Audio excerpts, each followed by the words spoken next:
Right, let me take you to the eNCA money desk, and Devon Murugan is on standby. And Devon, so in this protracted delay in the auctioning of broadband spectrum, we sometimes lose sight of why we are even auctioning the spectrum and why this is so important for consumers and the rest of the economy. So take us through where we are with this matter and this process.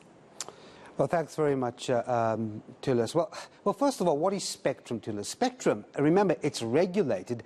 It refers to the radio frequencies in which data and information are transmitted. So why do we talk about the release of spectrum? Well, if ICASA, which is the authority on this, if they release spectrum, it simply means better quality service for consumers. There are fewer dropped calls, faster internet download speed, and the promise of lower mobile data costs. We understand and we know how important that issue is. But most significantly, Tulis, more spectrum means those marginalized communities in rural areas can get access to mobile communication more easily. But there have been protracted delays, as you've mentioned. There were court battles by some of the big mobile players. And further to that, government is a few years late in converting all the broadcasts to digital from analog. Remember that initiative? Well, that would have freed up spectrum. But I want to bring in Loyiso Tyira, who is the president of the ICT Small Business Chamber, to really explore what this delay is doing to the economy. Loyiso, thanks very much indeed for your time. So perhaps, let's start with, again, the entire idea of releasing spectrum. You point out that essentially auctioning spectrum allows governments to raise money, right? But there is also a very second important facet to this here, the opening up, as I said, of the rural areas to previously disadvantaged players in the market. So that is where your concerns lie, isn't it? What have the delays done in this regard? Thanks, Devon. Thank you very much. I think in this whole debate, just to answer your question a little bit differently, in this whole debate, we are missing one big element. What you've heard so far is basically Goliath fighting Goliath, and by Goliath, I mean the big MNOs. What we have here is that there's an issue of the WOAN, which is not being put on the table. First, quickly, just to explain what the WOAN is that governments all over the world, when they give out spectrum, which you have eloquently explained what it is, they could either give it in a way of an auction, which is basically the highest bidder comes in and they buy the spectrum and they use it for whatever conditions that they've been given. Alternatively, governments can give spectrum in a form of what is called a WOAN, which is called Wireless Open Access Network. What that basically does is what takes priority in a WOAN are more of the social issues. Yes, all the other things that you've mentioned are typically part of the WOAN, but the most or the key issues is the social issues that come with the availability of the spectrum. In South Africa, for quite some years, from Minister Kwele's period, government has put a policy which advocates for the giving of the spectrum through a WOAN. What will that do? It will bring in new players into the market.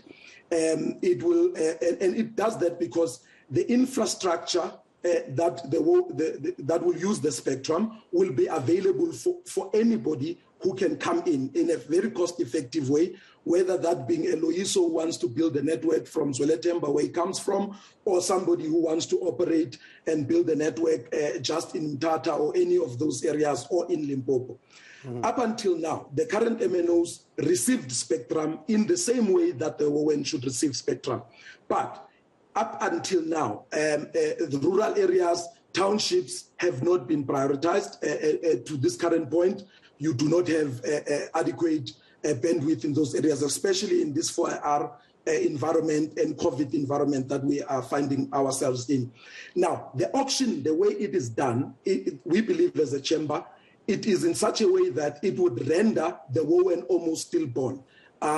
Because ICASA says that they want to reinvestigate an investigation that was already done by CSIR on the feasibility of the WOAN. But as we know, the visibility of the WOAN could depend on the very spectrum that they would auction to the big players, which we feel if you auction the spectrum before you issue the ITA for the WOAN, you are almost endangering the WOAN itself. And we feel that if you do not prioritize the WOAN, either give the spectrum to the WOAN first, as it was the original idea, or do them at the same time, so that all let me come in there if I can, Loyiso, very quickly, just to bring it up to date in terms of where we are now. And I understand what you're saying, that even if the auctioning does proceed, and we know that Telkom, at least reportedly, is saying they will remove that interdict for ICASA to actually continue with the auctioning. What you're putting to me is that even if that interdict is lifted and we have the auctioning with all these big players going ahead, you were saying that that part of the equation where we deal with the distribution of this into the rural areas and the smaller market players, that's still something that's not adequately addressed, even if this goes through. That's what we believe. But most importantly, the transformation of the sector first might not be achieved if we do not put the WOAN. We also do not believe that the data prices would fall to the level where they should fall. Because if you have the WOAN, you can introduce much more players in the market and create competition, not the competition that they are talking about, which is among only the 6 of them. And what the WOAN will do, it will provide more players to come in, any players, small players like SMMEs, and also the ownership. Secondly, to the point that you are bringing, they've had the spectrum, they've had the ability to provide network in rural areas and in townships for a long time. They simply chose not to, and we do not believe that they are going to do that now. All right. So hence, the WOAN for us and for the country is the most important thing. I see. All right. So we'll have to wait and see what unfolds in terms of this. Just very quickly, what should, and I've got a couple of seconds left, what should the next step be should that interdict fall in place and everything, the auction starts going through? What should be the next step for government, just in a few seconds? The process, as I understand it, the reason the interdict is not being dropped by Telkom, because we received the letter as well. We are party to the current court matter. They are simply saying, let's expedite Part B. The only reason they were putting an interdict is so that we can take to review the current ITA. So if everybody agrees, we will go into Part B in an expedited manner so that we can quickly resolve the issue, because all of us agree that the spectrum is urgent, and it should be done, though, in a way that doesn't compromise government policy. What ICASA has done now, it has undermined government policy.